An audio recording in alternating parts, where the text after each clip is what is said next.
But we begin with the war in Ukraine. Officials with the United Nations, U.S. and Europe are calling for a war crimes investigation of Russia following the massacre of a Ukrainian town. President Biden echoed those sentiments when he returned to Washington this morning, saying he and his European counterparts are poised to enact further sanctions against Russia. Mr. Biden's comments come as Ukraine's president says Russia committed genocide, his word, by executing civilians in the town of Bucha. That's a suburb of Kyiv.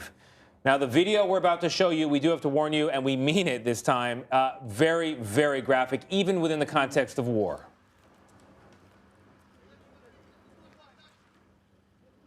They show at least 20 civilians murdered execution style. Some had their hands tied behind their backs. In fact, we're blurring it out as a result of just how graphic the images are.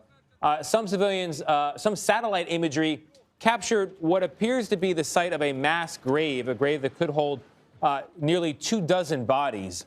Officials also say that the bodies of at least 410 civilians overall have been found in towns and neighborhoods around that capital city of Kyiv.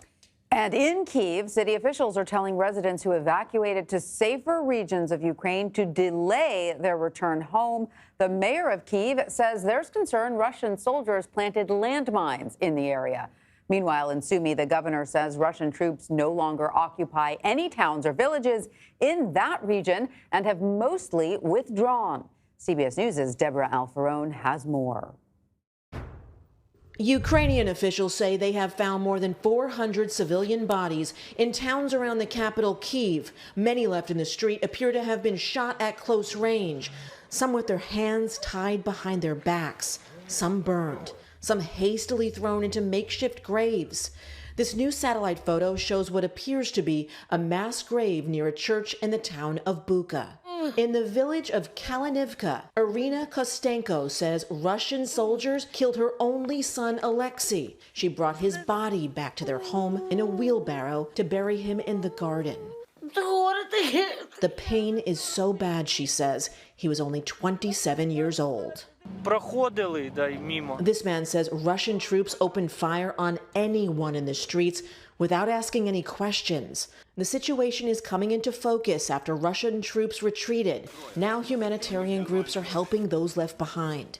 Ukraine's President Volodymyr Zelenskyy is expected to visit the area. Sunday, he accused Russia of genocide on Face the Nation.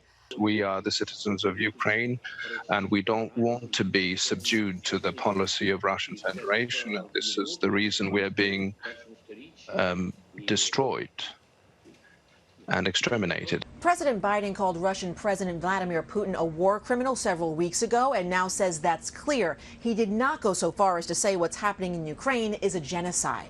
This guy is brutal, and what's happening in Bucha is outrageous. Yes, I'm going to continue to add sanctions. But so far, sanctions have not stopped Russia's offensive, and Russia's currency has rebounded. Russia calls the video of bodies from outside of Kyiv staged and fake. Deborah Alfarone, CBS News, the White House. And of course, they're not. Joining us now from Dnipro, Ukraine, is CBS News foreign correspondent Holly Williams. Holly, good to see you once again. You're in Dnipro, one of the larger cities in the eastern part of the country, about 1 million people. That's where the fighting is supposed to go to as Russian troops fall back from their positions in Kyiv. What are you seeing where you are? Yeah, we're not seeing any sign of the fighting moving to Dnipro at this stage. Look, what I think is interesting is that as the rest of the world reacts with horror to these images coming out of Bucha, Russia has gone down a completely different path. And we have Russian officials saying that these images have been staged.